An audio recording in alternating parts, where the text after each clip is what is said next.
Yeah, asiatechpodcast. This is Graham Brown and William Gilchrist from Konsyg back in the studio.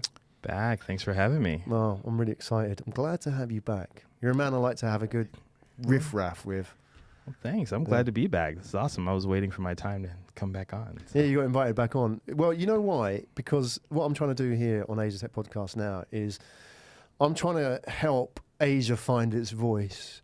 So a big part of that podcasting, storytelling, that whole pitching thing. These are skills which, not necessarily found in spades in Asia. So we're trying to train the market a little bit, but also change the mindsets a little bit here because we're in Singapore, not necessarily known for great salespeople, is it? So, Oh, well, there's great salespeople everywhere. They just have to want it themselves. Right. Well, we have to make them thirsty. We have to know what sales is. Well, that is why we're here. That is what we're going to talk about. We're going to talk about what sales is and isn't. You are a sales guy, a salesperson. Through and through. Through and through. Proud. Are you proud? Absolutely. Every day. What was the first thing you ever sold for money? First thing I ever sold for money. I would say for a job. I didn't know I was a salesperson at the time, but I was director of admissions of my old high school. It was after I left China, went back to the States for a year, and I had to sell an all-boys Catholic school education to teenagers. Wow, that was, in high school. Buying it out of your hand, surely. Yeah, I had to sell grandmas. I knew the stakeholder management, selling the grandmother, selling the mom, selling the dad on the idea of fraternity and all that, and then you kind of get back to the boy. All Catholic, all boys education. It was my alma mater. I went there myself. I was a graduate, so I was a representative of the school because I was an alum, and I just got back from China. And they were like, we want you to represent the school, like raise the admissions. I was able to set a 10-year record there, but that was a sales role because you talk to a 15-year-old boy and you're saying, don't go to this co-ed school. Don't go to this super charter school next door. Come to this small kind of fraternity style, all male Catholic shirt that tie. bit, isn't it? There's that bit that sort of... It's tough. Right. So how do you sell that? What's the key in doing that? Because you must have realized you're not going to compare apples with apples in this. You've got to come in and sell something else, right? Well, I sold the idea of identity. I sold, I was an alum of the school. So I had to make sure that my presentation was showing, like, look, this is what I've done with my career. This is the direction that I was trying to take things. I was able to have international experience. I was able to go to Bowdoin College, which is one of the top tier schools in America for university. The school had 100% graduation rate and college acceptance rate. So for 10 years. So it had amazing stats. 15-year-old boy doesn't care about any of that, right? But one thing that was very interesting about the, I would say, the single gender education was that I was really pushing the idea of that fraternity vibe. Right. You are you are now the school's called Hales Franciscan. You're a Halesman. You're a Spartan now. And what happens is when you're a Spartan, and which is true, you get a lot of respect around the city because we had our uniforms, very distinct uniforms, red sweaters. The co-ed schools, well, if you have to sell the idea of girlfriends, it's like, well, look, the co-ed schools, they see those guys every day. They see you with your red sweater, your tie, your khakis. You're special. You're getting on the bus. Wow, you're a Hales guy. And whenever the school would have a party or a school dance, well, every girl in every public school in the area was dying to get into these dances because they're like, well, who are these boys that are amazing at football and basketball? Our sports teams were phenomenal because we're all guys, right? So it was like really intense. And it was a fascinating sell because they started to realize, wow, it's true. Actually, being in this group, you can focus on education and focus on your schooling, play sports as roughhouse as much as you want. And then after school or when you're outside, you have a brand. You are this kind of Spartan 300 thing, right? Which adds to the mystique. So it was it's a tough sell, but you have to sell the parents and the grandparents for sure. Right, but who are you actually selling there? Because that's interesting. I mean, this is something we'll come into about sales generally, is that sometimes there's more than one people involved. So there's a especially if you're selling software to large organizations. It's an enterprise sell. Right. It's an enterprise sell. So, is that what you learned, enterprise selling to grandmas? In a way, it is an enterprise sell, because if you're selling an enterprise, right, you have your key stakeholder, the individual that you're trying to sell, your decision maker. Yeah. But around that, you have procurement, you have marketing, you have engineering, you have users. All these different people. You have users, you have the tech team that you need to sell all of them on the idea differently for one purpose. You know the decision maker is bought in, but you need to sell everyone around it. So here, the decision maker is not the student. The decision maker is usually the mother, right? So you're selling the mother on the idea of this secure, make a man type education, right? And then what you have to do from there is that's not going to work for the student. So you have to sell the fraternal element of it, the sports, the education as well, and also the social element as well. Other schools are dying to see you and to be around you. Yeah. Then you have to sell the father and the idea of this is going to support your focus. You can have to sell the grandparents on, hey, look, your grandchild is going to do just fine, going to get into great schools. And so it was an enterprise sell like you would sell an IBM, because you need to talk to different departments or different people who have a stake in this differently. So that was my first sell. And were you good at it? I set a 10-year record, actually. Right, what does that mean? So that means you were the best. I don't know if I'm the best now, but I was in 2009 for well, sure. Come on, yeah, I mean, 10 years have passed, so... I had a good run. I had a good run that year, but at that point, they were going to promote me to be vice principal, and then I moved to Singapore. I was like, I'm not going to go into school administration. Right. And did you enjoy it? I loved the idea of the conversation. Yeah. I loved the fact that I was speaking my truth. I was never selling anything that wasn't true. I wasn't pitching the school with any kind of a lie or any kind of a, let me get one over on you, or I'm going to try to convince you on this. I was just stating what the value was, what was happening. Hey, look, this is why this place has been cool for me. Yeah. I experienced it. And also this is why you guys should find some interest in it as well. So that's why I liked it the most, is that I could be completely truthful and also mention the faults. Like, it is all male education. Yeah, you do have to tuck in your shirt. You will get a detention if you don't have it. All these are true, but why that's cool and why that's fun as well. So living your truth, I think, was the most fun about it. And it's importantly a story, isn't it, that you were telling? Because it's a story that you've lived, and you are the social proof, the product of that. And it's a story you're now telling with your heart, with true conviction, because you've gone through this, right? This system, this school, and now you're talking to all the stakeholders about that. To what extent were you actually storytelling when you were sitting in front of the 15-year-old kid or grandma or whatever? The whole time I was a walking story. Right. I was the story. Did somebody train you in that, or does that come naturally? Well, it was just. It was naturally there. I mean, I think that I don't even see it as a skill set in that context, because it was just the absolute truth. I mean, I could sit there and say, I graduated from here, and this is what I did since graduation. This is how I had gotten to that school. And actually, my story was one of those stories that it had a little bit of hardship in it as well early on. Right. And I was able to kind of showcase my progression. So actually, I went to a school. Oh, this is gonna be fun, actually. I went to a school called St. Ignatius College Preparatory. And St. Ignatius College Preparatory is one of the top Catholic schools in Chicago. And I failed out of the school, and a lot of the reason why I failed out is that I just wasn't prepared for it. I mean, there were just some elements in that school that just really, I just was not, at a 15-year-old boy, I was not really that organized, right? So I'd say probably 30% me, 70% the system kind of was pushing me out of that school quickly, even down to where the principal said, well, just because you failed out of here, it doesn't mean that you're a failure. And I was like, wow, like whoever said I was a failure? I never even at 15, I was like, that's weird. So I ended up leaving. Hales Franciscan took me in. I ended up going to summer school, and then got a 4.3 GPA out of there and got into one of the top schools. And then, so had a great time at Hales, played golf throughout high school. This doesn't sound like a hardship story now. Well, in high school it was great, but that first failure in my freshman year was embarrassing. I mean, it was the first time I ever saw my mom be like, "Oh my God, what is my son able to do this?" Like, he was to that level, and I'm like, I don't think I'm off. I think I just made a mistake. I think I'm kind of young, right? I like video games, so, but being able to graduate from there, and I would tell every initiate in school this story, right? I went from that. I joined the school. I was able to understand the idea of fraternity, the idea of history, the idea of discipline, and the school really built me up to be prepared for school, probably for university. And then getting into a school like Bowdoin, which is a very, very, very hard school to get into, and it's a liberal arts school.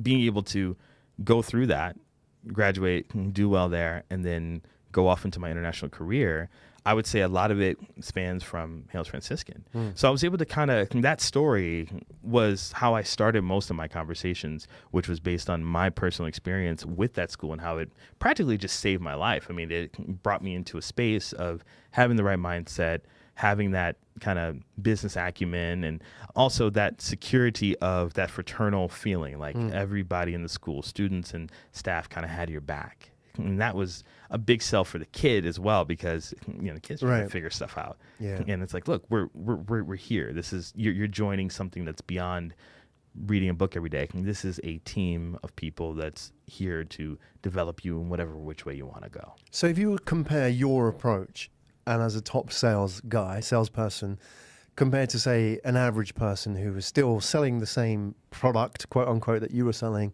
what were they doing differently? I think there's a lot of features and benefits, right? Where there were other schools in the Chicagoland area that were just saying, well, hey, look, you get a laptop computer and you get unlimited pens and notebooks, and it was all features. Features. So they were let's just explain that, because some people are features and benefits. I mean, when I first did sales training, I actually realized, there's such a thing as features and benefits, but to you, it's normal. But for those who haven't done this, explain. Features is like what it is, right? Just product selling, right? Yeah. Which is in the school. I mean, in the context of a school, it would be, we have really shiny uniforms, really awesome looking helmets. We have a really advanced computer lab with the most advanced computers. Doesn't matter what you're doing on them. It's just, look at this. Look at this place. Where there was no real substance to it. And that was St. Ignatius for me, which was, you look at the hallways, you're like, wow, I totally want to be here.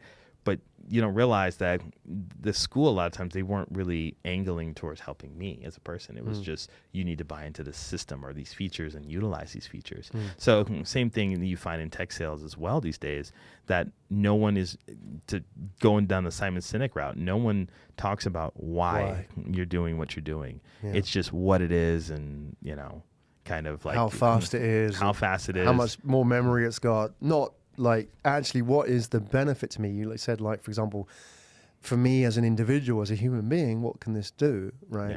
Yeah. And it could help you learn something, get somewhere, become something. These are the benefits, right? And this is what people buy. And I think it's a key part of sales, isn't it? And we don't often know this until somebody spells it out, is that people buy on emotion and justify with logic. So if you ask somebody like, why did you buy this phone? And said, well, it was on an offer, or it's got a nice interface, or, I like the shape of it. The reason why they bought that phone is more emotional often. It's always emotional. I mean, so I actually am trained with Sandler sales training, and they talk about the idea of buying emotions, right? Pain in the present, pain in the future, pleasure in the present, and pleasure in the future, right? Those are the 4 reasons why you buy something, and they're ranked in that order. Right. So if I were to sit here with you and say, hey, Graham, this phone, or, well, let's just say you can go even more crazy, right? Right. Let's say this pen. This pen. And let's say that pen, right, for instance, was a shot of morphine. Right. Right. Yeah. And I say, Graham, I'm going to sell you that shot of morphine for $5,000. Yeah. You're going to think I'm absolutely insane. Why? Because 1, you're not in pain. 2, we're in a room that you can exit. 3, you can go to a hospital. You can call 999, whatever. Right? What if we were locked in here and you suddenly had a gash somewhere and you were in extreme pain? That $5,000 conversation doesn't seem as crazy. Yeah. Because the pain is so, and it sounds morbid, but the pain is so excruciating that you can actually see the logic in the fact that you're experiencing pain in the present, not just the business pain. We can get to how that links later, but the fact that you are in a actual painful scenario, the cost probably wouldn't matter. You'd say, that doesn't sound crazy at all. I need this pain fixed. Now, let's take that out of that context and put it in business. Same thing. Right? What are the imminent pains? So it's always emotional. It's just, how do you attach that emotion? And experienced salespeople, they have to take that emotional and that emotion heartstring, and you can do it with story as well. Get someone into a place emotionally, because that is what's going to get them to make a decision. But as a responsible salesperson, you have to bring them back down to earth and say, okay, let's go through why you're doing this. Let's look at why you're having this buying emotion right now, and does it really tie to a need that you really have, that you really care about? Because buyer's remorse is real. The next day, how many people buy things and the next day they're like, what? Yeah. Why did I buy that? It's because Always. they were buying with their heart. Yeah. And then no one went through and said, hey, by the way, as a responsible salesperson, so you don't think I just sold your snake oil here, are you sure you want this? Well, let's talk about that, because sure. that happens to be an area. I mean, as a proud salesperson, I'm sure you've come across these conversations, and I have as well, is that sales has picked up a reputation in some areas for being manipulative, like, trying to find that connection between a product or a service and an emotion that doesn't exist, or manipulate fears or negative emotions that may not be directly associated with a product, for example. I used to sell financial products, so that was an area that picked up a lot of bad reputation, because there was a lot of people making a lot of money selling products to people out of greed and fear. We've seen the movie Boiler Room. I worked in that environment. Doing the 120 calls a day, all of that. I worked in that environment, and people will buy stuff because they're emotional. And as you say, the remorse comes later on. But, when you exist in an environment where that becomes the norm, that can seem like a normal thing to do. You just want to kind of hit your targets and so on. And we watch these movies like Boiler Room and used car salespeople we experience. And this is the impression that we have of sales. So let's maybe put this right. Let's sort of redress the balance. And we'll talk about Gary Vee as well in a minute. I know when we get around to that. But let's talk about that and used car sales. Absolutely. So, think about what a salesperson may have been at the turn of the century. Your average retailer. You ever seen the show Selfridges, right? That's a retail shop. And there was a certain level of respect with the idea of a salesperson, or the blacksmith back in the day. These are salespeople. They have a product that they need to sell, or a service that they need to sell, right? But the perception is, okay, I need help, or I need a blacksmith, or I need a scarf, or I need a glove. I'm going to go to the specialist who does these things. Yes, they happen to be a salesperson, but there's nothing wrong with that. Of course, they're supposed to make money because they're doing a service for me that's of need. It's quality. I like it, right? But there is a bit of history to this, because if you look at the used car sales industry, or even just the car industry in general, when it came to this large production in Detroit, right, during the 50s and 60s, where you had a lot of homes suddenly coming into the emergence of the middle class America, where people were a family. You would get a house, the dog, the picket fence, 2 kids, and a car. That was part of American society. So they had this massive demand for cars, and the automotive production group was skyrocketing. What was happening was they had too many cars for the amount of people that were buying them at one point. So what you had in Motor City, Detroit, and across America, you had car salespeople sitting there saying, we need to get these cars off the lot. And as soon as you get a car off the lot, it automatically depreciates in value. So the goal was just getting the car off the lot and not providing a quality vehicle for that person. So it changed that entire industry. So what you got were the stigma of the used car salesman, or the car salesperson who is going to give you anything. So they were saying, it has anti-lock brakes, or it has air conditioning. Sure, it works. The car works perfect. Hey, the tires are brand new. They were saying whatever they could to get that car off the lot. And what that did was that actually was able to skyrocket the profitability of the automotive industry, but it hurt the perception of the car salesman. So at that particular moment, I would say like around the 70s, early 80s, it was the car salesman is a bad person. Not salespeople, but the car salesman was that. But then that moved into the cold call world in the 80s, where you're looking at the finance, right, in the finance world. So now they were taking consultants, and this is true, they were taking consultants who were advising in the automotive industry, right? Because they're looking at the numbers only. And they weren't looking at the tactics. They were looking at the numbers, saying, look at how much profit they got. Let's bring these guys over here and advise us on how to do our credit card systems or whatever. That's why you get the cold call from Citibank or whatever, saying, they don't ask you any questions. They just say, look, you can get 10% off, or there's a rebate system, or this is a great gold card. They never ask you if you have one already. They just assume you don't and go off a script, right? So that's the 80s training. It worked for a while. And then it went into tech. People are just taking the same template of bad sales practices. So what that's done is that the standard, I would say, playbook for a sales department or a salesperson or the media, movies and stuff like that is that sales is seen as someone trying to get over. Or people use words like convince. Objections. You're a really good salesperson. Yeah. I always get that. Oh, you're such a good salesman. It's like, that sounds like I'm BSing. Yeah. I'm not. I'm actually trying to provide value. But the fact that I have the label of sales means that I'm automatically manipulating or trying to convince or trying to get over, or I'm not supposed to make as much revenue from this as I should because I'm probably not telling the truth. And that has that history in that automotive sales, kind of banking, and then early tech cold calling, the telemarketing space, is that people were doing whatever they could to get something converted, and that's killing the brand of a salesperson. So it makes it harder now. Let's think about that a minute. That we have those perceptions out there, and that has what has become the public perception of sales, used cars, because everybody bought a car at one point. Yeah. However, also out there in the public domain, there's people like Steve Jobs, who I believe, and want to hear your thoughts on this, is probably one of the greatest salespeople of our generation, right? Absolutely. But not labeled a salesperson because of everything else that he did and, his connection with Apple and so on. Yeah. But I think, he is one of the greatest storytellers. And if you were to compare, for example, Steve Jobs and Bill Gates, who in terms of wealth creation are pretty much similar to what they've done in terms of job creation, yet one has gone off and donated half of his wealth to saving mankind, and yet not necessarily has done such a great PR job. Yeah. It's always Steve Jobs versus Bill Gates. And we've actually seen them on stage together, and, Steve Jobs is a much more articulate storyteller. And I think even there's that later stage where they both sat for the first time in an interview. Yeah. And Steve Jobs turned around to Bill Gates and said, no, Bill, let me tell the story. And just completely owned him, right? Because he was such a better storyteller. Yeah. Yet he always, he's idolized Steve Jobs. But I think, Bill Gates equally an amazing guy, an entrepreneur, what he's done and created and built and so on. Yet he's not a great storyteller. So it's just an interesting comparison. So your thoughts on Steve Jobs? Steve Jobs is one of the best salespeople out there. You know why?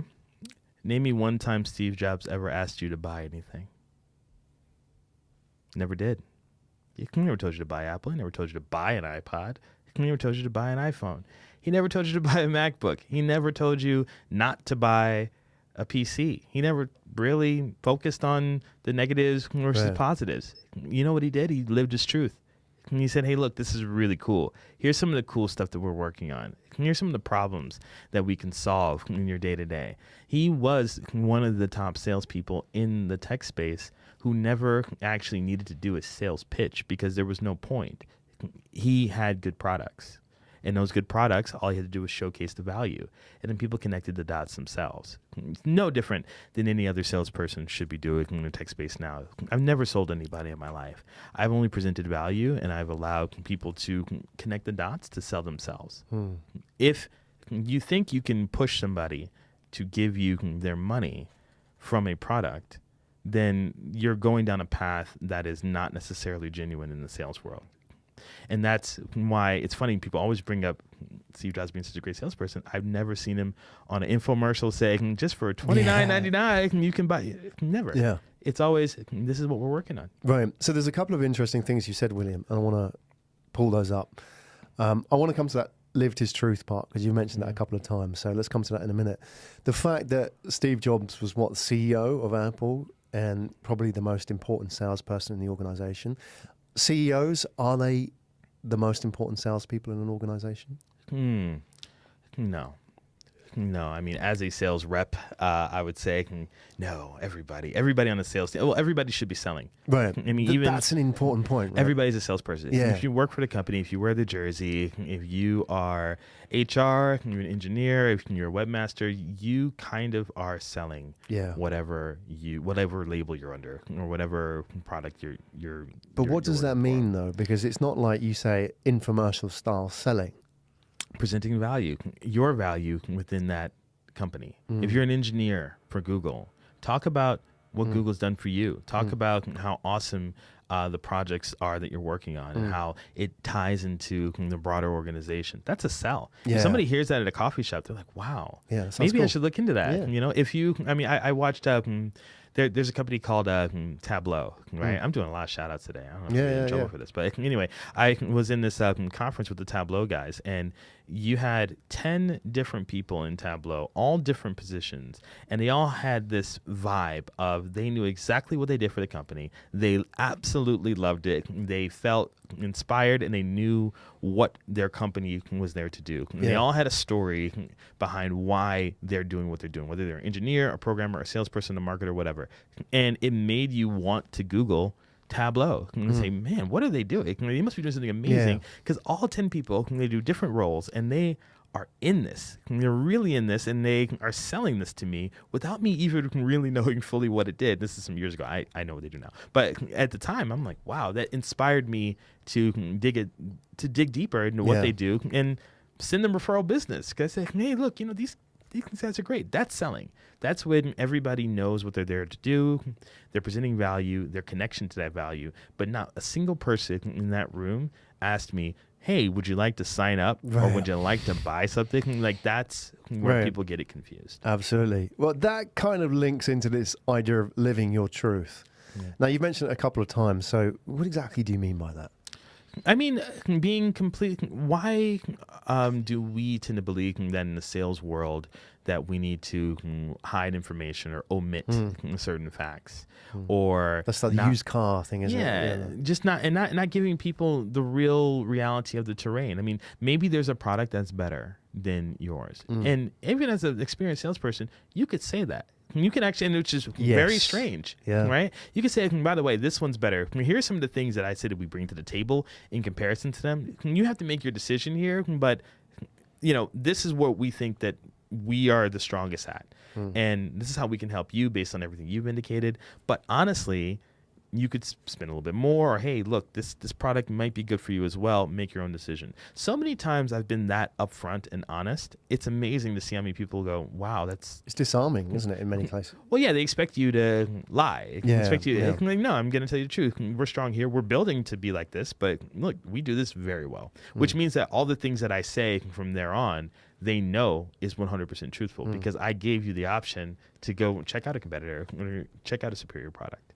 Right? I gave you that. So now when I say we can do this very well, I'm obviously telling the truth, because I didn't try to convince you to buy me. Right? I showed the value, some of the disadvantages, some of the advantages. Usually when they go to competitors, they're not going to get the same honesty, because they're on the old template. No, we're the best, and don't go to them. We can do everything perfect. Well, they sort of sneer, like, why did you buy these guys? When that sort of awful attitude, like, and that's just being dishonest. That's not living your truth. That's not showing real value. Real value is that you can accept the good, the bad, the confusing, and the gray. I mean, we say very clear upfront expectation setting conversations. Like, look, there's some ambiguity. Like, you're not gonna. This is gonna be a gray area. In the first 2 months, you're not gonna know what's gonna happen, or maybe you may not see something, or whatever. We don't sell people a dishonest story, and that's, I think, what's most important about sales in general is if you are an honest salesperson and upfront, then you're not gonna have clients that are coming back to you confused or mystified or anything like that. And I'd say that that's something that Steve Jobs did a really good job of.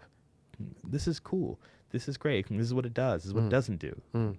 This is the direction that we're going. This is why. That's it.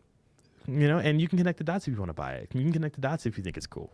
Right? I think it's cool. What do you think? Right? And at that point, people buy into that narrative, and that allows them to have the respect that they have for a company like Apple. Right?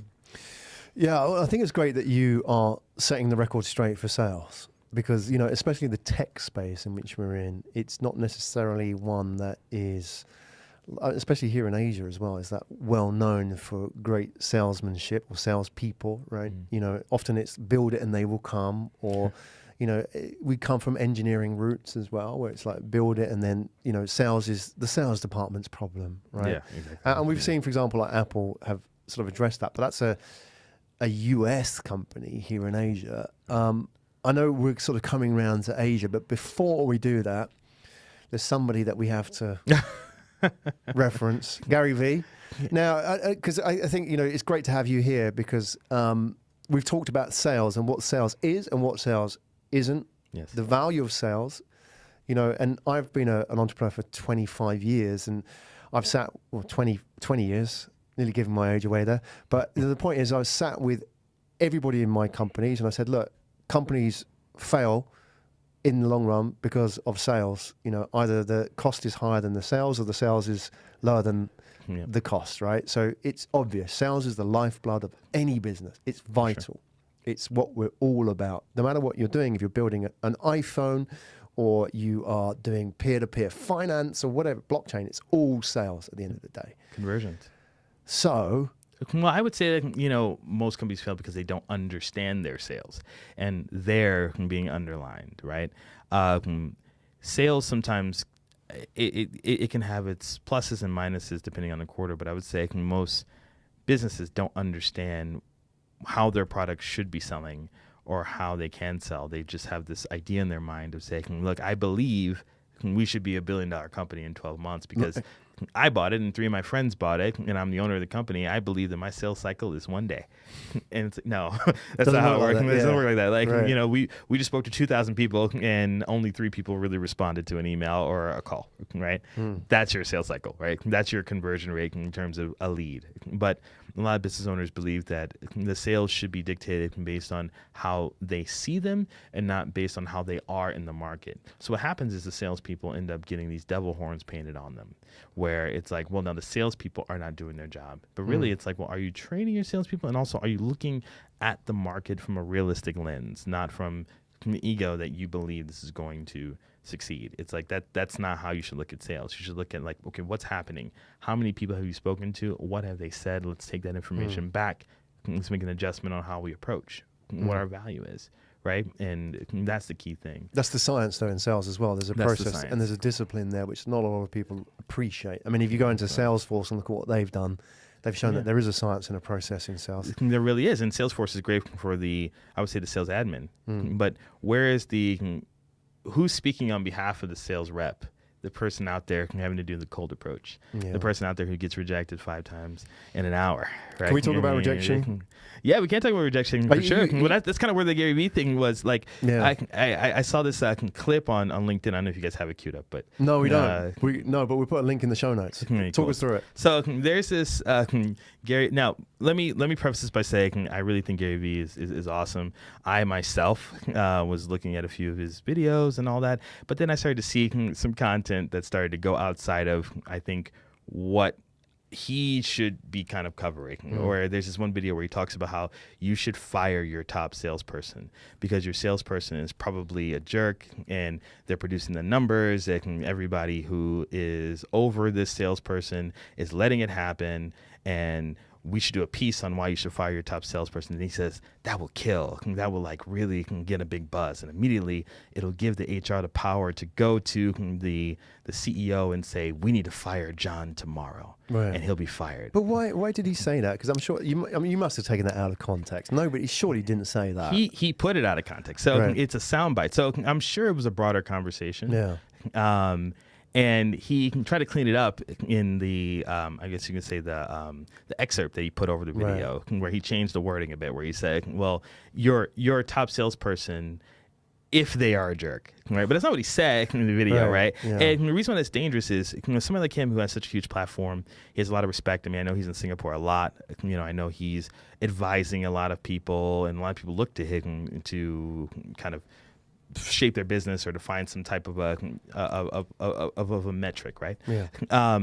But the dangers of what he did was with that particular video was that he's giving, it's almost like a false prophet. I mean, he's giving information out that really doesn't apply to all businesses. And 2, your top salesperson doesn't necessarily have to be a jerk. They could be very successful. And maybe if they are a jerk, or maybe if they are doing things that are shady in order to be the top salesperson, why are you looking at the sales rep? Why are you looking at their manager? Why aren't you looking at sales ops? Why aren't you looking at the CEO? Why is the solution, to his point, to go to HR and to fire John tomorrow? Maybe fire John's boss tomorrow for letting that happen and letting a bad sales culture pollute the entire organization, which is far more deadly than the rep doing well. Clearly that rep has some fire under them, and they will operate in whatever boundaries that they're allowed. right? If they're allowed to stretch those boundaries, then of course they're probably going to take that opportunity. They may or may not be a jerk, but no one looks at the leadership. No one looks at the managers. No one looks at the CEOs that are letting this happen and that are kind of allowing these numbers to churn through, which he kind of references, but the solution is fire the sales rep. So I have to defend the salesperson and say, Gary, what are you doing, man? Absolutely, yeah. And he's never been on a sales floor before, well, so I took it personally. That's another thing, yeah. He doesn't know. And as well, I mean, that sort of natural assumption that to be the top salesperson, you've got to be a jerk. Yes. That has to be dealt with. And I've had that challenge as well because, again, my head's been filled by media assumptions. And I've worked in very sort of male, macho sales environments where that is sort of a behavior which is encouraged. Yet, then I've been on the other side as a CEO recruiting people. And I've looked for that in my sort of very ballsy, very sort of testosterone salespeople. And they weren't the best ones. And interestingly, the best salespeople I ever had were, interestingly, women. And they weren't that sort of like macho, bravado, like, the strong arm sales. Yeah. They were just people who were very good at process, were not forceful. They were, just really good at relationships and hustling in their own way. They weren't sort of hustling like, I'm not leaving until you sign this contract. Not works. That type at all. They were just people who were really good at understanding people's pain and, trying to listen to people and just work through a process.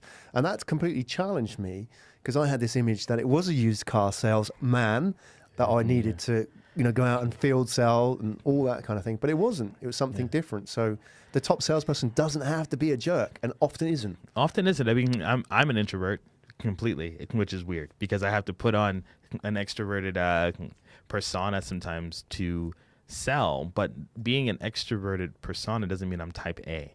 And I'm bulldozing and kicking the door in to try to get someone to buy something. Usually introverts tend to be pretty effective salespeople because they listen, right? And the whole point is listening. 90% of a sell is me listening, right? If I have a burger shop, right, and I try to sell you a burger, and I haven't listened to the fact that you're a vegan. Yeah, ain't going anywhere. Now, you told me that you're hungry. Right. Yeah. So I'm like, I got burgers. This is our best-selling burger. Yeah, but it's like I need to take a second to figure out, well, what do you eat? And if I learn that you're vegan, I know, okay, that burger's off the table. Maybe I can sell you some fries though, and a Coca-Cola, right? Because now we're in vegan land now, right? But I think that's one of the key things about a sales personality is actually nothing like what you would think in the media. And that point that Gary was making, that just assumption that odds are your top salesperson is a jerk.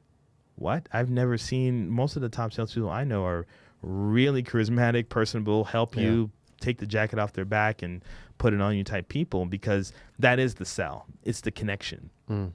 And a bad, like a jerk of a top salesperson is not going to get repeat business. So it doesn't even make sense. Yeah.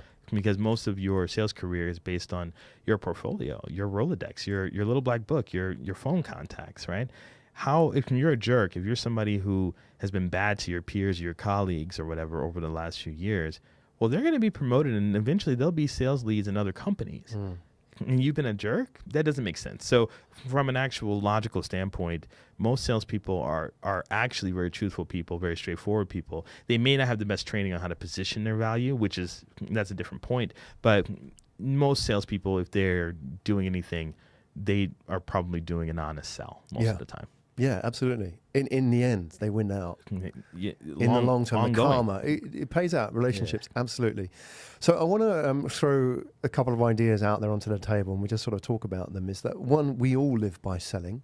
There's many different types of selling, which is, you could be somebody doing 120 calls a day. That's the type of selling. Or you could be somebody who's writing and selling, writing through, putting content out on the web. Absolutely. Different types of selling. And then the other one, which is not often talked about, and would like your thoughts on this, is that I believe that the best experience for any entrepreneur, better than going into an accelerator, is to get sales experience in some form. Whether that could be working in Starbucks, Absolutely. Or working in a record store, or whatever it is, or selling, like over the phone, whatever it may be. I believe that teaches you so much about, all the things we talked about today, like rejection, listening, process, and so on. So just those sort of thoughts to work with, we all live by selling, and sales experience, and how important that is for entrepreneurs. Absolutely. I mean, I would say, yeah, and sales experience doesn't only mean jumping into a business development representative role doing the cold calls, where, I mean, people start there. I was a bartender before. I feel like bartenders are awesome salespeople. Teachers, teachers are great. Tell us about that, bartending as selling. Yeah, so I was a bartender in college. It's amazing because you see people walk into the bar, they're one way. Yeah. And they're spending one particular way. And then you watch them throughout the night as the drinks are going in, how they kind of change as people, but you're still interacting with them, and you're changing how you're interacting with them throughout the night. And it's fascinating to see how that loyalty comes. So then when they come back, there's a connection because you've seen them throughout the entire cycle, and now they're coming back and they look at you and say, you know what we're doing tonight? Hey, this is how this is going to go. You have that relationship, and your tips are going up because your tips are based on a lot of that. So you have this connection. But also teachers as well are amazing salespeople. I mean, we hire teachers off the bat. If you're a teacher, and like, we will put you on the sales floor immediately, because you have to stand up in front of a bunch of people every single day and go through a curriculum, and you have to wing it. People will ask questions that you don't necessarily expect, and you have to find answers for those questions, or you need to, and also you need to live your truth too, because you're not going to give false information to students, right? So you are trying to stay within your truth to deliver the curriculum. So teachers are great salespeople. Servers as well, like individuals who are in restaurants. Right, they have to deal with different types of clientele. They have to deal with, the angry client, the picky food eater. They have to showcase what is the special of the day. Right, they have to articulate that. They have to sit there and really explain to the person sitting there, what are some things that they could potentially order on the menu. Flight attendants as well. They have to deal with so many different types of personalities. Speak to them, interact with them, get the social cues. That's, in some ways, I would say, the gym for sales, right? Because once you understand those skill sets and understand how those skill sets have nothing to do with the industry that you're in, they're skill sets that you're developing yourself, you can apply them to close an enterprise deal easily. All you have to do is just get some training on saying, look how you were able to manage this. Now you can go and use it in this way, and here's $1 million deal that's been closed, right? Just because you didn't change anything. You're the same person. You've just been able to apply it in a different space. Those are very interesting points. Bartenders, teachers, service, flight attendants. Yeah, they're all people who have put themselves out there in the public eye. Every day. And in front of people, and very vulnerable as well. In a sense, you're not hiding behind a computer. You're out there, and you just have to take it, whatever that person's going to say. If they're in a bad mood, you have to take it. You have to deal with people, and you have to enjoy interacting with people as well. And it's easier when those people transition to, let's say, being an inside seller or cold caller, because now they've had to deal with people face to face all the time. Now you have them on the phone. Yeah. And they're like, oh, well, this is a lot easier than exactly. I can hide. Yeah. I remember actually in my research business, one of the most successful salespeople that I had, and if he's listening, a shout out to him, you know who you are, was a store manager for Zara clothes. There you go. In the early days before Zara got really big, he was, which is effectively a retail and sales role where you walk in and go, hey, William, or, I wouldn't know your name, but like, what are you looking for? You're looking for a suit, or, have you looked at this color, or you need a hat and stuff like that. And in a way, that is a great sales role because there isn't really a structure to it in the sense that, that anybody can come in for any type of product. You don't know who they are, what they're looking for, and you're having to physically get quite close to them as well, and, walk around the store and stuff like that. But he was an amazing salesperson, and very patient as well. And, he wasn't necessarily that sort of aggressive or, type A personality, more like some of the roles that you talked about, like flight attendants and teachers as well. Just people who put themselves out there in an environment where, they're exposed, I think that says something about what makes a great salesperson. Because sales is a service, and all the roles that I mentioned are service roles, right? You're trying to help people. You're trying to help people find a drink, or trying to serve somebody food. You're trying to give information from an educational standpoint, or you're trying to help someone have a more pleasant flight, right? A salesperson is actually in its core a role that is of service. I'm here trying to showcase some value that could potentially help you, not to force it down your throat. Right. It's to simply say, hey, look, this is very interesting stuff. Maybe you might want to look at it, think about it. Maybe it's good for you. If not, that's fine. One day maybe. So usually that's a B-type personality. It's more of the introvert to showcase the value, but to step back a bit and to say, I'm not going to make this decision for you or even make you think that I'm going to try to. I'm simply going to showcase this and for you to connect the dots, and I'm always here to talk about it. That's a stronger salesperson, because then not only will you get that close, you will get referrals. You're a trusted advisor at that point. You're close to this person. That sell was a real sell. Can we talk about that just in finishing up about that in tech, and for those who are startup founders, maybe slightly on the technical side, engineering side, the builders, the creators, the engineers, and so on.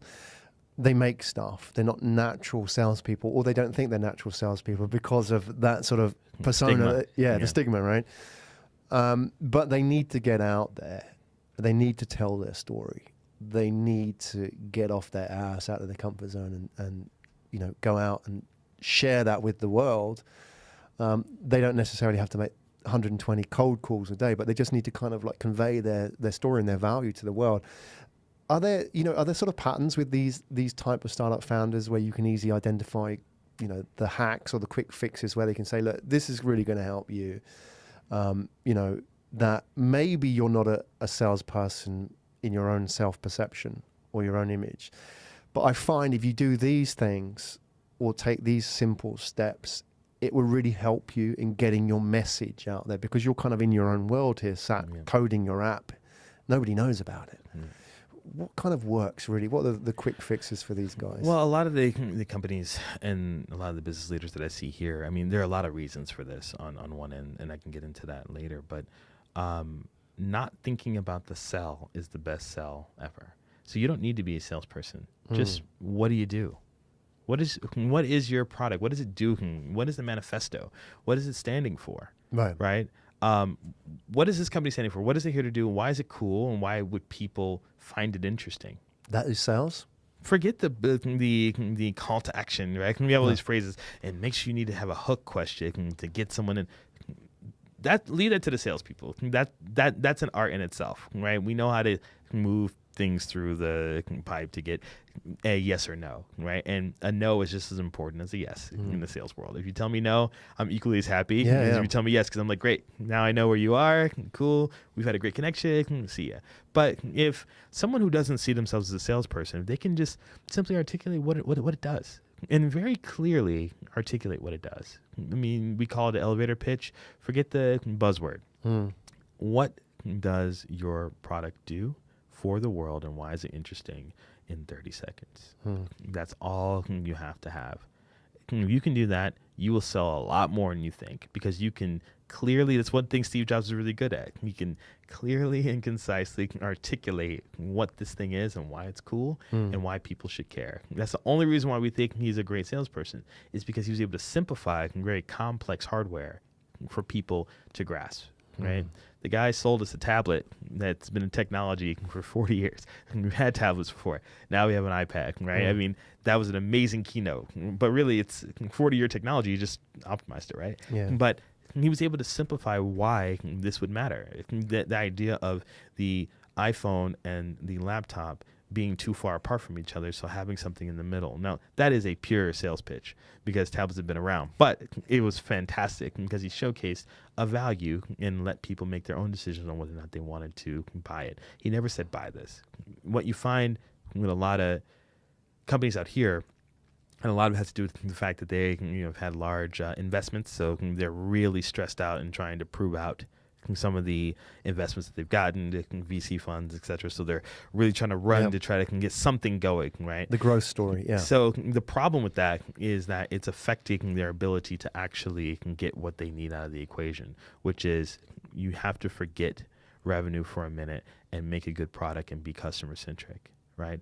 You want the user, the consumer or the customer, whatever, to understand and really feel what this thing does. And if they can feel what it does, the revenue and the sales will come.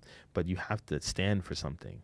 how many companies here can have their message out there that show that they stand for this particular thing, and this is where their business is trying to provide value for mankind, or for Singapore kind, or for Asia Pac kind, or whatever. Very few companies are having that narrative, and that's the sell. You don't need a sales team to try to. We don't need a list of features and benefits. That's let me get the CEO there on a podcast or on a YouTube channel, or do a press release and say, we find this is an issue and we are standing to try to fix it. Right. So let me ask you about that. A really interesting point about standing for something. Yeah. And does that mean when you stand for something, you also don't stand for something else? Because I don't want to get semantic here, but it's like when you stand for something, you're sort of planting a flag and saying, we're about this. And the problem is sometimes in tech, you end up being about everything because, development guys say, hey, put that in. And then, the Marcoms guys, can you make the logo bigger? And you're making a clear stand, like Apple made a clear stand that we're about this, but we're not about that. Yeah. Right. So, I mean, is this a part of the process as well? Is that you say, hey, look, this is what we're about. And we're not for these guys because that's not what we're about. Mm-hmm.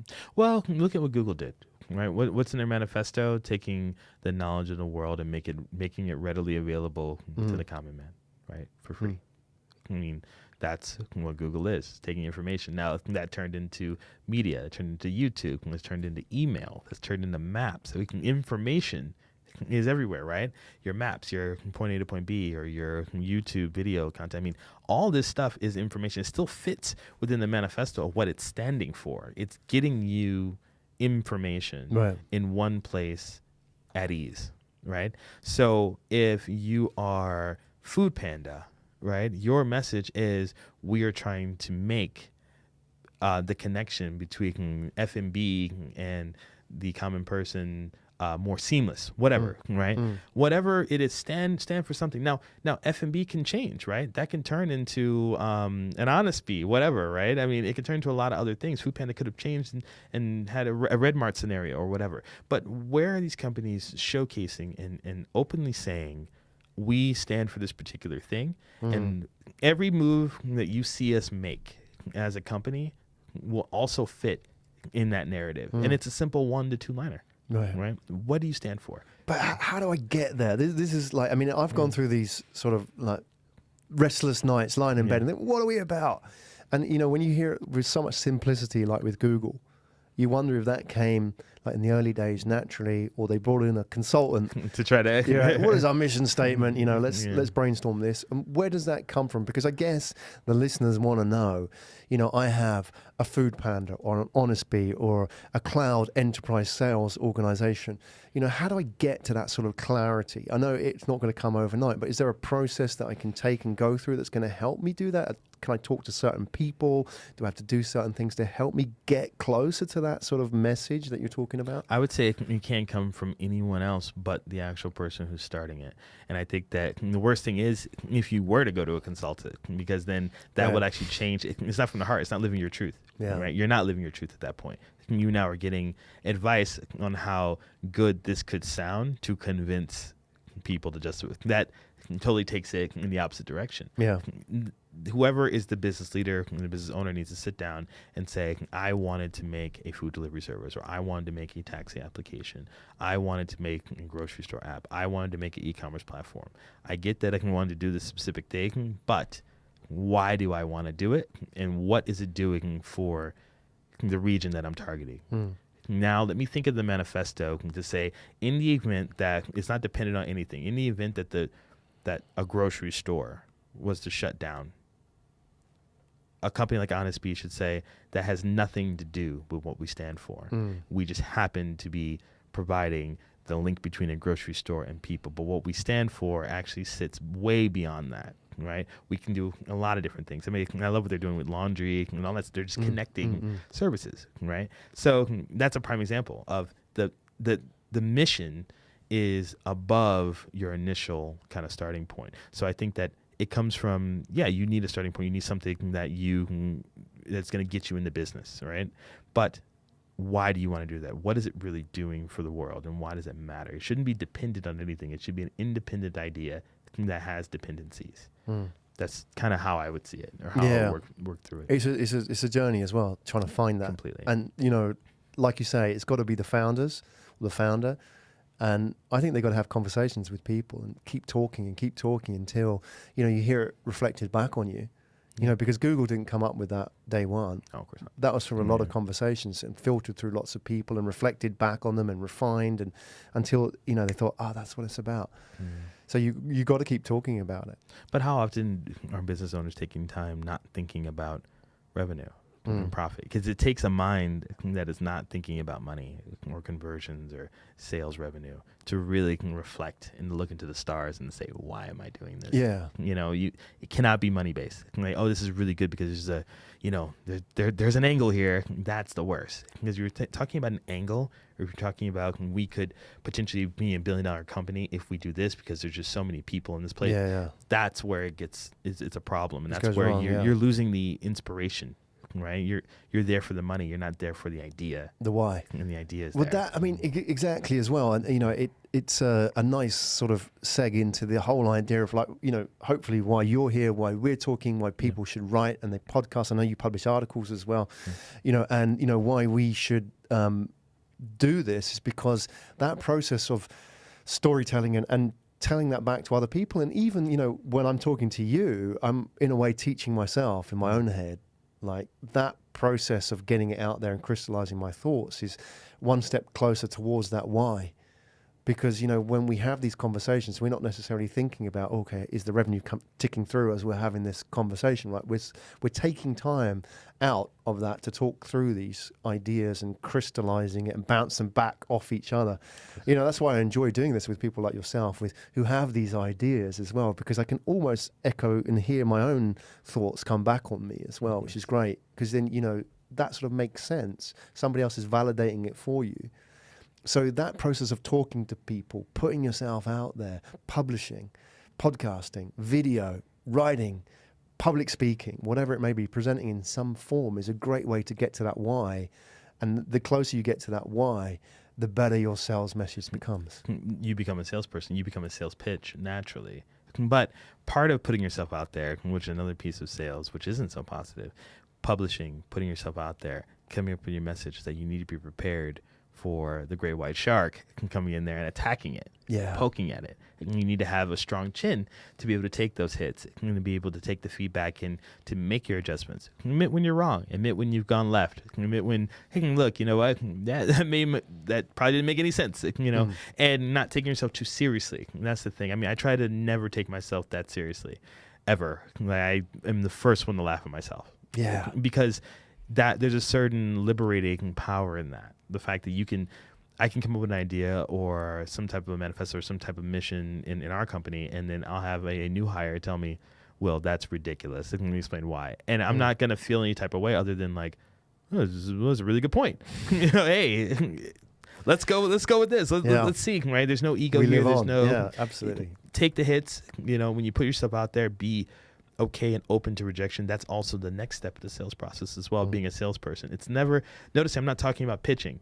It's about your message, and it's about being able to take rejection and being able to take hits and maybe people poking at that message and going through that. That's no different than what a salesperson does on a cold call or a pitch. It's a message. You may poke at it. That's okay. I'm not perfect. Cool. Yeah. But we're going to figure something out, and maybe not, right? It may not work or it may work. That's sales, and any business owner can do that tomorrow, and they don't have to have massive sales experience and close $1 million. It doesn't matter. Just live your truth, speak what's interesting to you, articulate it clearly and concisely, and then be open to feedback. Welcome to sales. That's it. Awesome. Well, what a great way to end. William Gilchrist, everybody, Konsyg. It's been fantastic having you here. Thanks for having me. I really enjoyed that, and I enjoy the banter and the sparring of ideas, and I really like what you're doing and what you stand for, and I guess listeners as well may be interested in finding out more about you. Best place to check you out would be where? Well, Konsyg, Konsyg, www.konsyg.com, and as a true salesperson, you don't need to buy us. Just check us out. That's right. Let it do the talking. Let us do the talking. Awesome, man. Great to have you here. Thanks for having me, really.